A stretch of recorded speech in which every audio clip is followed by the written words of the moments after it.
ইউসুফ আলাইহিস সালাতু ওয়াস সালামের জীবনী যদি আমরা ধরি, তিনি ভাইদের ষড়যন্ত্রের শিকার হয়ে কুয়াতে নিক্ষিপ্ত হয়েছেন এবং ছোট বয়সী পিতামাতার আদর এবং স্নেহ থেকে বিচ্ছিন্ন হয়ে মানুষের বাড়িতে কাজের লোক হিসেবে, কৃতদাস হিসেবে বিক্রি হয়ে গেছে। মানুষের বাড়িতে কাজ করতে করতে মিথ্যা অপবাদ মাথায় নিয়ে জেলে গেছে এবং 7 বছর জেল খেটেছে। তাহলে এই প্রত্যেকটা পয়েন্ট যদি আমরা আমাদের সাথে মিলাই, দেখবেন একটাও আমাদের সাথে মিলবে না। যে আমরা ছোটবেলায় বাপ মা থেকে বিচ্ছিন্ন হয়ে গেছি, আমাকে আমার ভাইয়েরা ষড়যন্ত্র করে হত্যা করতে চেয়েছিল, ঠিক আছে, তারপর আমি মানুষের বাড়িতে কৃতদাস হিসেবে বিক্রি হয়ে সেখানে মানুষের বাড়িতে কাজ করে খাই, তারপরে সেখান থেকে আমাকে মিথ্যা অপবাদ দিয়ে জেলে দিয়ে দেওয়া হলো, আমি 7 থেকে 10 বছর মিথ্যা অপবাদ মাথায় নিয়ে জেল খাটলাম।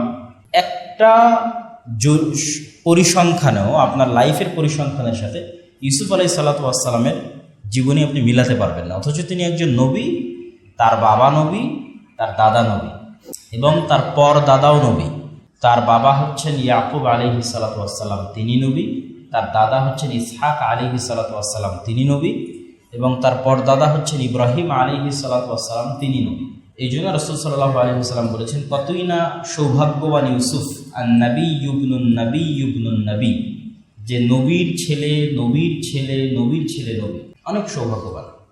কিন্তু তার লাইফ হিস্ট্রি দেখে যে এত উঁচু মর্যাদা সম্পন্ন বংশে আল্লাহ সুবহানাহু ওয়া তাআলা কর্তৃক বাছাইকৃত নবী ইব্রাহিম আলাইহিস সালাতু ওয়াস সালামের বংশে এবং পরস্পর ধারাবাহিক সবাই নবী, তার সাথে কি হচ্ছে?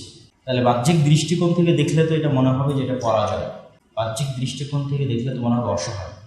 কিন্তু এই প্রত্যেকটা সিচুয়েশনে যদি আপনি ইউসুফ আলাইহিস সালামের মেন্টালিটি চেক করেন, ওনার মধ্যে আপনি ন্যূনতম হতাশা, ন্যূনতম ফ্রাস্ট্রেশন, ন্যূনতম দুশ্চিন্তা খুঁজে পাবেন না। যে উনি 7টা বছর জেলে আছে, যেই মুহূর্তে ওনাকে জেল থেকে বের হয়ে যেতে বলা হচ্ছে উনি জেল থেকে বের হবে না। তো উনি যদি খুব অস্থির থাকতো জেল থেকে বের হওয়ার জন্য, তাহলে যখনই আদেশ জারি হলো যে তোমাকে জেল থেকে বের হওয়ার অনুমতি দেওয়া হলো, দৌড় দিয়ে জেল থেকে বেরিয়ে যেত। উনি বলছেন, না আমি জেল থেকে বের হবো না। কেন বের হবেন না?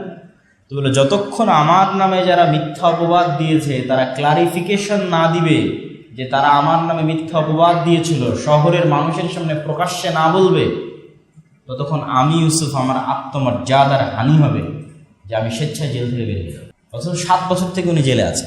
তাহলে ওনার পয়েন্ট অফ ভিউ থেকে জেলে থাকাটা কেমন, আর আমাদের পয়েন্ট অফ ভিউ থেকে জেলে থাকাটা কেমন? ঠিক ফিলিস্তিনের মানুষ যারা বর্তমান সিচুয়েশনে আছে, আমাদের দৃষ্টিকোণ থেকে তারা খুব কষ্টে, খুব দুঃখে আছে।